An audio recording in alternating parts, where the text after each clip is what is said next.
अस्सलाम वालेकुम दोस्तों शमशीर बेनियाम खालिद बिन वलीद रज़ी अल्लाह ताला अन्हु के हालात पर मबनी है। ये तारीख़ इस्लाम की एक हकीकी और इसमें जितनी भी जंगें लड़ी गई हैं मशहूर उनके ऊपर कहानी लिख रहे हैं। शुरू में खालिद बिन वलीद के हालात और यादों के तज़किरा किया जा रहा है। इससे आपको मक्का और मदीने के हालात का भी अंदाज़ा हो जाएगा।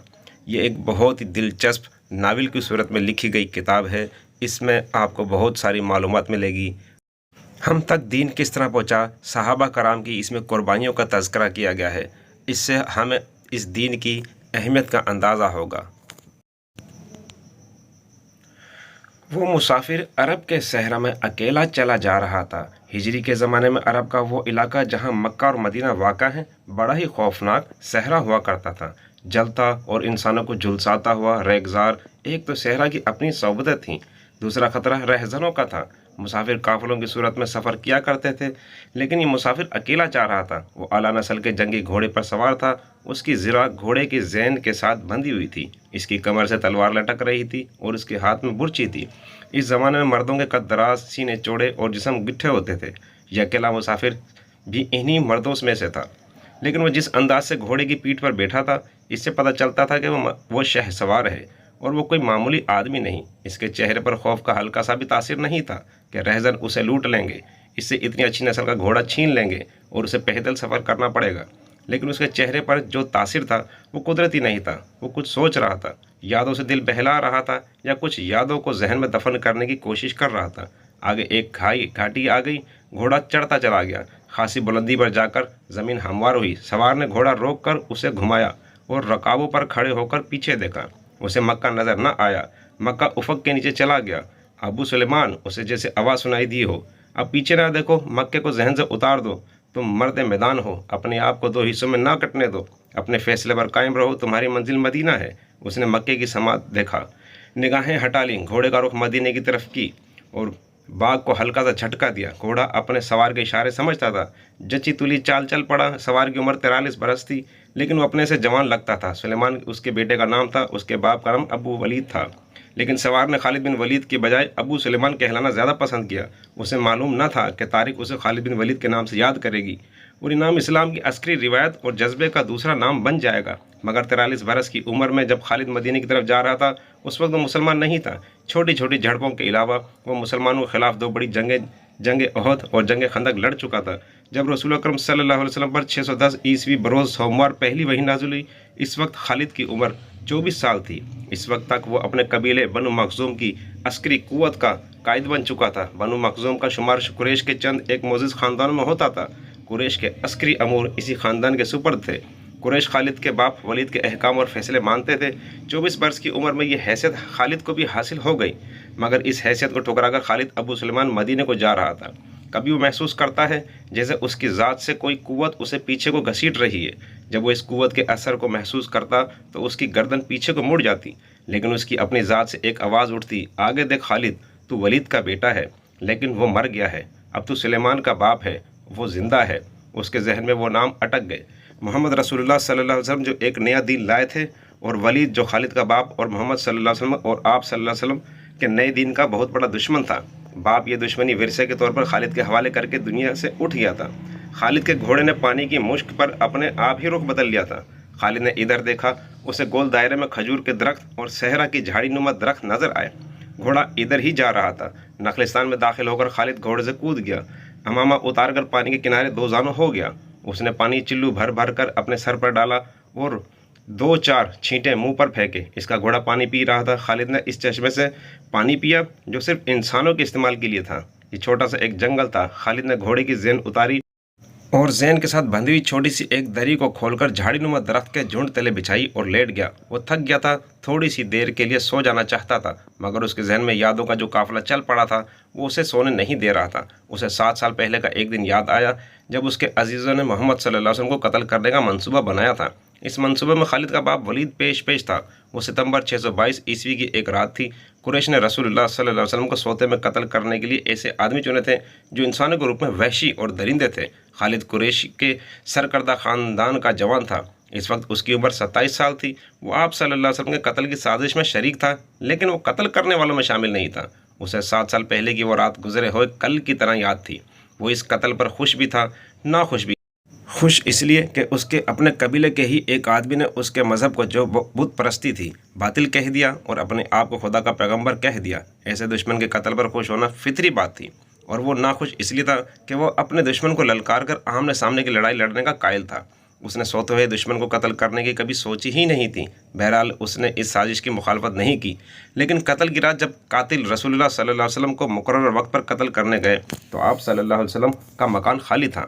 وہاں گھر کا سامان بھی نہیں تھا، نہ آپ صلی اللہ علیہ وسلم کا گھوڑا تھا، نہ اونٹنی۔ قریش اس امید پر سوئے ہوئے تھے کہ صبح انہیں خوشخبری ملے گی کہ ان کے مذہب کو جھٹلانے اور انہیں اپنے نئے مذہب کی طرف بلانے والا قتل ہو گیا ہے، مگر صبح وہ ایک دوسرے کو مایوسی کے عالم میں دیکھ رہے تھے۔ پھر سرگوشیوں میں ایک دوسرے سے پوچھنے لگے، محمد صلی اللہ علیہ وسلم کہاں گیا؟ رسول اکرم صلی اللہ علیہ وسلم قتل کے وقت سے بہت پہلے اپنے قتل کی سازش سے آگاہ ہو کر مکے سے یثرب کو ہجرت کر گئے تھے۔ صبح تک آپ صلی اللہ علیہ وسلم بہت دور نکل گئے تھے۔ آج 7 برسوں بعد خالد بھی مدینے کی طرف جا رہا تھا اور اس کے ذہن پر محمد صلی اللہ علیہ وسلم کا نام سوار تھا۔ اس نے جنگ احد میں اپنا دیوتا حبل اور دیوتا عزا کے دشمن محمد صلی اللہ علیہ وسلم کو قتل کرنے کی بھرپور کوشش کی تھی، مگر آپ صلی اللہ علیہ وسلم زخمی حالت میں وہاں سے نکل گئے تھے۔ خالد کے ذہن سے یادیں پھوٹتی چلی آ رہی تھیں۔ ذہن پیچھے ہی پیچھے ہٹتے ہٹتے 16 برس دور جا نکلا۔ 613 عیسوی کی ایک شام رسول کریم صلی اللہ علیہ وسلم نے قریش کے چند ایک سرکردہ افراد کو اپنے ہاں کھانے پر مدعو کیا۔ کھانے کے بعد رسول کریم صلی اللہ علیہ وسلم نے اپنے مہمانوں سے کہا، اے بنی عبد المطلب، میں تمہارے سامنے جو تحفہ پیش کرنے لگا ہوں وہ عرب کا کوئی اور شخص پیش نہیں کر سکتا۔ اس کے لیے اللہ نے مجھے منتخب کیا ہے۔ مجھے اللہ نے حکم دیا ہے کہ تمہیں ایک ایسے مذہب کی طرف بلاؤں جو تمہاری دنیا کے ساتھ تمہاری عاقبت بھی آسودہ اور مسرور کر دے گا۔ اس طرح رسول اکرم صلی اللہ علیہ وسلم نے پہلی وحی کے نزول کے 3 سال بعد اپنے قریبی عزیزوں کو اسلام قبول کرنے کی دعوت دی۔ خالد اس محفل میں نہیں تھا، اس کا باپ مدعو تھا۔ اس نے خالد کو مذاق اڑانے کے انداز میں بتایا تھا کہ عبد المطلب کے پوتے محمد صلی اللہ علیہ وسلم نے کہا ہے کہ وہ اللہ کا بھیجا ہوا نبی ہے۔ ہم جانتے ہیں عبد المطلب قریش کا ایک سردار تھا۔ ولید نے اپنے بیٹے خالد سے کہا، بے شک محمد صلی اللہ علیہ وسلم کا خاندان اعلیٰ حیثیت رکھتا ہے، لیکن نبوت کا دعویٰ اس خاندان کا کوئی فرد کیوں کرے؟ اللہ کی قسم اور قسم حبل اور عزا کی، میرے خاندان کا رتبہ کسی سے کم نہیں۔ کیا نبوت کا دعویٰ کر کے کوئی ہم سے اونچا ہو سکتا ہے؟ آپ نے اس سے کیا کہا؟ خالد نے پوچھا۔ پہلے تو ہم چپ ہو گئے، پھر ہم سب ہنس پڑے۔ ولید نے کہا، لیکن محمد صلی اللہ علیہ وسلم کے چچا زاد بھائی علی رضی اللہ تعالیٰ عنہ بن ابو طالب نے محمد صلی اللہ علیہ وسلم کی نبوت کو قبول کر لیا ہے۔ خالد اپنے باپ کی طنزیہ ہنسی کو بھولا نہیں تھا۔ خالد کو 629 عیسوی کے ایک روز مکہ اور مدینہ کے راستے میں ایک نخلستان میں لیٹے ہوئے وہ وقت یاد آ رہا تھا۔ رسول اللہ صلی اللہ علیہ وسلم جن کی نبوت کو قریش کے سردار قبول نہیں کر رہے تھے، اس نبوت کو لوگ قبول کرتے چلے جا رہے تھے۔ ان میں اکثر نوجوانوں کی تھی، بعض مفلس لوگوں نے بھی اسلام قبول کر لیا۔ اس سے نبی کریم صلی اللہ علیہ وسلم کے حوصلے میں جان آ گئی اور آپ صلی اللہ علیہ وسلم نے اسلام کی تبلیغ تیز کر دی۔ آپ صلی اللہ علیہ وسلم بت پرستی کے خلاف تھے۔ مسلمان ان 360 بتوں کا مذاق اڑاتے تھے جو کعبہ کے اندر اور باہر رکھے ہوئے تھے۔ طلوع اسلام سے پہلے عرب ایک خدا کو مانتے تھے اور پوچھتے ان بتوں کو تھے، انہیں وہ دیویاں اور دیوتا کہتے اور انہیں اللہ کے بیٹے اور بیٹیاں مانتے تھے اور ہر بات میں اللہ کی قسم کھاتے تھے۔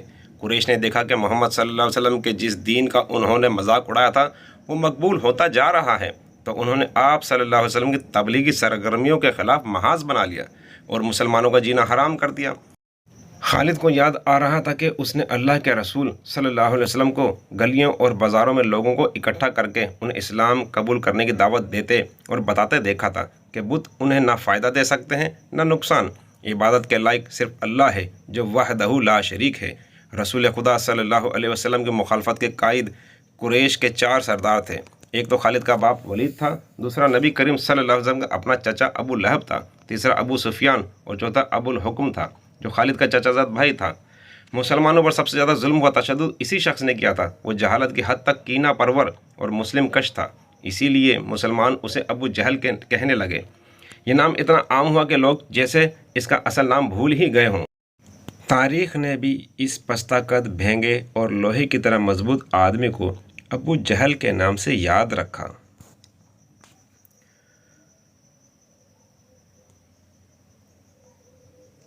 مزید نیچے پڑھیں، جنہوں نے سبسکرائب نہیں کیا وہ سبسکرائب کر لیں تاکہ ہماری آگے آنے والی ویڈیو کو بآسانی پڑھا جا سکے۔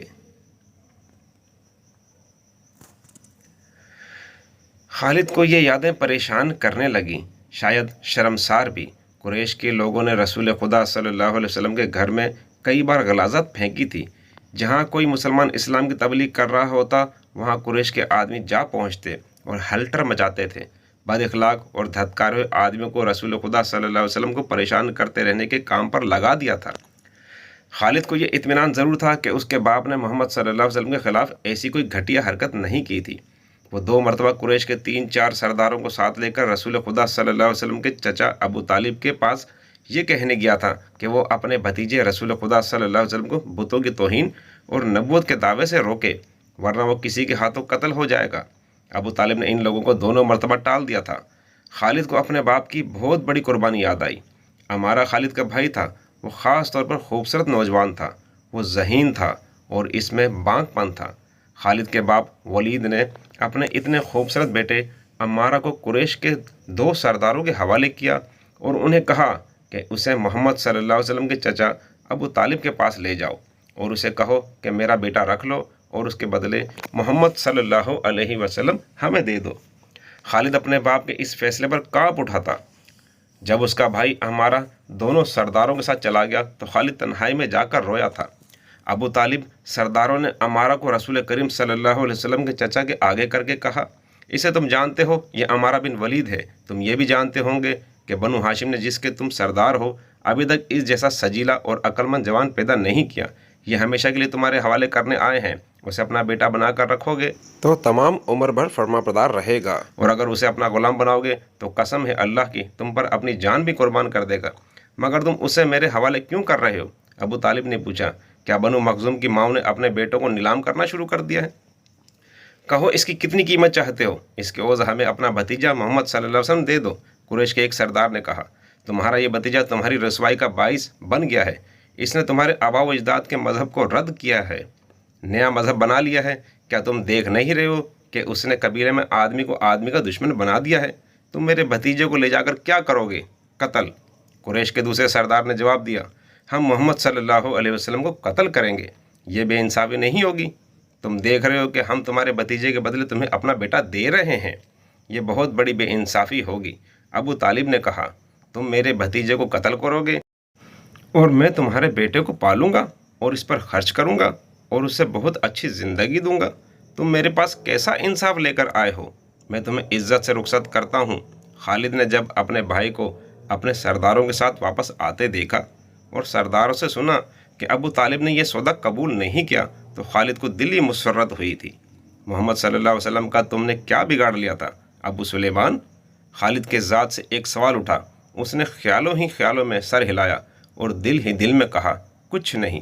बेशक मोहम्मद सल्लल्लाहु अलैहि वसल्लम का जिस्म ताकतवर है, लेकिन रकाना बिन अब्द ज़ैद जैसे पहलवान को उठाकर पटाखने के लिए सिर्फ जिस्मानी ताकत काफ़ी नहीं। रकाना बिन अब्द ज़ैद रसूल अकरम सल्लल्लाहु अलैहि वसल्लम का चचा था, जिसने इस्लाम कबूल नहीं किया था। वो अरब का माना हुआ पहलवान था। नामी गिरामी पहलवान आए जिन्हें उसने एक ही दावे में पटक कर उठने के काबिल न छोड़ा।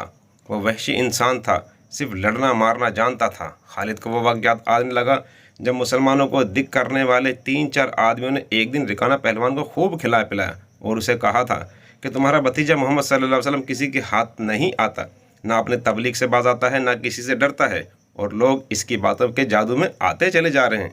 क्या तुम उसे सीधा नहीं कर सकते? क्या तुम मेरे हाथों इसकी हड्डियाँ तोड़वाना चाहते हो? रकाना ने अपने चेहरे पर मस्त भैंसे का तासिर पैदा करके तकब्बुर के लहजे में कहा था, लाओ उसे मेरे मुकाबले में, लेकिन वो मेरा नाम सुनकर मक्के से भाग जाएगा। नहीं नहीं, मैं उसके साथ लड़ना अपनी तौहीन समझता हूँ। उसने उकसाने वाले आदमी की बात ना मानी। वो किसी पहलवान को अपने बराबर समझता ही नहीं था। मुसलमानों के दुश्मन खामोश हो गए, लेकिन सोचते रहे कि रसूल खुदा सल्लल्लाहु अलैहि वसल्लम को रकाना के हाथों गिराकर आप सल्लल्लाहु अलैहि वसल्लम का तमाशा बनाया जाए। मक्के के यहूदी ख़ास तौर पर रसूल अकरम सल्लल्लाहु अलैहि वसल्लम के दुश्मन थे, लेकिन वो खुलकर मैदान में नहीं आते थे। वो खुश थे कि अहले कुरैश आपस में बंटकर एक दूसरे के दुश्मन हो गए हैं। इन्हें पता चल गया कि कुरैश के कुछ आदमियों ने रकाना पहलवान को उकसाया है कि वो रसूलुल्लाह सल्लल्लाहु अलैहि वसल्लम को कुश्ती के लिए ललकारे, लेकिन वो नहीं मान रहा। एक रोज़ रकाना रात के वक्त एक गली से गुज़र रहा था कि उसके करीब से एक बड़ी हसीन और जवान लड़की गुजरी। चांदनी रात में लड़की ने रकाना को पहचान लिया और मुस्कुराई। रकाना वहशी था, वो रुक गया और लड़की का रास्ता रोक लिया। क्या तुम जानती हो कि औरत मर्द की तरफ देखकर मुस्कुराती है तो उसका मतलब क्या होता है? रकाना पहलवान ने पूछा। कौन हो तुम? इसका मतलब ये होता है कि औरत इस मर्द को चाहती है। जवान लड़की ने जवाब दिया। मैं सब्त बिन्ते ओरमन हूँ, ओरमन यहूदी की बेटी, रकाना ने कहा और लड़की के कंधों पर हाथ रखकर और उसे अपने करीब करके बोला, क्या मेरा जिस्म तुझे इतना अच्छा लगता है? और क्या मेरी ताकत? तुम्हारी ताकत ने मुझे मायूस कर दिया है। सब्त ने पीछे हटते हुए कहा, तुम अपने भतीजे मोहम्मद सल्लल्लाहु अलैहि वसल्लम से डरते हो? कौन कहता है? रकाना ने गिरज कर पूछा। सब कहते हैं। सब्त ने कहा, पहले मोहम्मद सल्लल्लाहु अलैहि वसल्लम को गिराओ, मैं अपना जिस्म तुम्हें इनाम में दूंगी। अल्लाह के बेटों और बेटियों की कसम, तेरी बात पूरी करके तेरे सामने आऊँगा। रकाना ने कहा, लेकिन तूने गलत सुना है कि मैं मोहम्मद सल्लल्लाहु अलैहि वसल्लम से डरता हूँ।